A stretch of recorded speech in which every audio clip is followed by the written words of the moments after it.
Bismillahirrahmanirrahim. Assalamualaikum warahmatullahi wabarakatuh. Ketemu lagi dengan kami Primago Channel ya. Semoga kami dari Primago Channel terus berkontribusi, memberikan inspirasi dan berita-berita terkait informasi tentang pesantren, wabil khusus pesantren Gontor. Ayah dan bunda semuanya, bagi yang belum atau baru mengikuti atau baru melihat channel ini, silahkan subscribe terlebih dahulu. Jangan lupa bunyikan loncengnya agar mendapatkan notifikasi video-video terbaru dari Primago Channel. Hari ini kita akan membahas tentang 4 hal yang sering dihadapi oleh santri baru. Apa itu? Pasti ayah dan bunda tahu dong apa ya. Hal-hal yang sering dihadapi oleh santri baru, yang pertama adalah tidak betah. Betul? Pasti betul ya. Sebenarnya anak tidak betah ini ada akar masalahnya. Yang pertama, dia tidak betah karena belum tahu informasi tentang pesantren atau tentang Gontor, tentang kiai-kiai Gontor, apa aja harus dilakukan ya. Anak tidak betah karena merasa di rumah itu zona nyaman dan pesantren zona tidak nyaman. Maka dari itu siklus perubahan ini membuat anak-anak tidak betah, sehingga ketika dia tidak betah akan mengeluarkan 1001 jurus bagaimana orang tua iba sehingga orang tua tidak tega. Kalau sudah tidak tega, wassalamualaikum, anak diambil, wal akhir anak itu pulang karena orang tua sudah tidak tega. Nah, kalau seandainya anak itu tidak betah, solusinya mudah. Bagaimana orang tua bisa memotivasi. Dan yang kedua, angkat mimpi-mimpinya. Karena anak sebelum pesantren kan punya mimpi. Kenapa saya harus ke Gontor? Kenapa harus ke pesantren? Punya mimpi, punya visi. Orang tua juga pernah menyampaikan sebelum mereka berangkat, bangkitkan lagi hamasah semangatnya ya, dan sampaikan, nah perjuangan kamu ini masih belum seberapa. Hadapin, selagi tidak membuatmu mati, teruskan. Jadi ketika sudah mulai dimotivasi, ya alhamdulillah nih. Nah, ini nanti dikembangkan lagi bagaimana konsultasi dengan wali kelas dan yang lainnya, atau ya selalu mendoakan yang terbaik. Yang terpenting ketika anak nelpon tidak betah ya, jangan sampai orang tua baper atau khawatir berlebihan, tapi support, motivasi, bangun kembali semangatnya sebelum dia berangkat ke pesantren.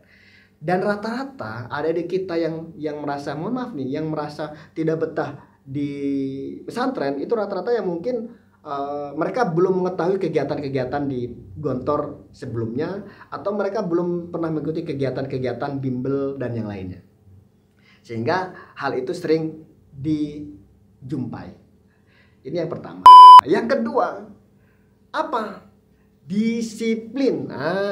Disiplin sudah mulai diperketat ya kan. Jadi anak-anak kita yang mulai yang ya mohon maaf yang di rumah mereka biasa-biasa saja, santai, di pesantren Gontor dia sudah mulai nih didisiplinkan, waktunya didisiplinkan, terus jam makan siang didisiplinkan, tidur malam juga didisiplinkan, bangun tidur juga didisiplinkan, pergaulannya juga didisiplinkan, bahasanya juga didisiplinkan, semuanya didisiplinkan. Sehingga ketika anak tidak tahu tentang apa itu disiplin ya, mereka merasa tertekan dan terbebani. Sehingga yang terjadi adalah dipikirkan. Ketika menjadi pikiran, menjadi beban, sehingga anak tidak betah. Maka solusinya dijalankan saja. Sampaikan ke anak, disiplin, jalankan saja. Ibarat air mengalir, ikutin. Dan insya Allah disiplin itu jangan dipikirkan. Kalau dipikirkan menjadi beban, tapi dijalankan sehingga merasa nyaman di Gontor. Masalah ketiga itu adalah bahasa. Terkadang anak ini belum bisa berbahasa dengan baik, sehingga terkadang merasa ngeluh. Tapi sampaikan, bahasa itu tajul ma'had. Bahasa itu adalah mahkotanya pondok. Jadi sampaikan, tidak ada kata tidak bisa. Kalau dia bisa, kenapa saya tidak? Jangan sampai kenapa dia bisa, kenapa harus saya? Bukan, tapi kenapa dia bisa, tapi kenapa saya tidak bisa. Makanya bahasa harus kalau seandainya dia adik-adik kita mengeluh, menelpon, masa nggak bisa bahasa, kan proses di 3 bulan pertama proses pembiasaan bahasa. Jadi insya Allah akan mudah mengikuti ritme bahasa yang ada di pondok. Makanya ada buku-buku kutaib, buku-buku mutarodifat, apalagi setiap pagi diberi kosakata bahasa Arab maupun bahasa Inggris tiga setiap harinya, dan itu selalu dipraktekkan dan dipraktekkan dan dipraktekkan. Insya Allah lama-lama jadi bisa. Dia terbiasa, ya, dia dipaksa menjadi terbiasa, akhirnya menjadi bisa. Masalah yang keempat yang sering dilihat adalah kegiatan. Nah, ini kegiatannya super padat dan super sibuk ya kalau di pesantren itu. Apalagi gontor ya. Kegiatan silih berganti dari kegiatan satu, kegiatan kedua, kegiatan ketiga, dan yang lainnya. Sehingga anak kita itu merasa capek.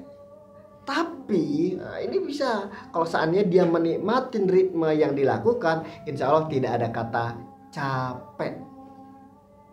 Yang ada makin semangat mengikuti kegiatan. Kenapa? Karena dia tidak pernah mendapati kegiatan tersebut sebelumnya. Jadi 4 hal ini ya yang harus diwanti-wanti. Saya yakin semuanya bisa terkondisikan dengan baik. Yang terpenting adalah bagaimana ketika itu ada laporan dari orang tua dan orang tua mampu mengedukasi, menyampaikan pesan-pesan yang tersirat sehingga anak itu lebih paham, sehingga punya semangat lagi untuk bisa bertahan. Ini ayah dan bunda semuanya, kalau seandainya ada pertanyaan-pertanyaan yang mungkin ada dalam pikiran dan benak ayah dan bunda semuanya, silahkan ketik pertanyaan di kolom komentar. Insya Allah kita akan menjawabnya dengan video-video selanjutnya. Terima kasih. Akhirul kalam. Assalamualaikum warahmatullahi wabarakatuh.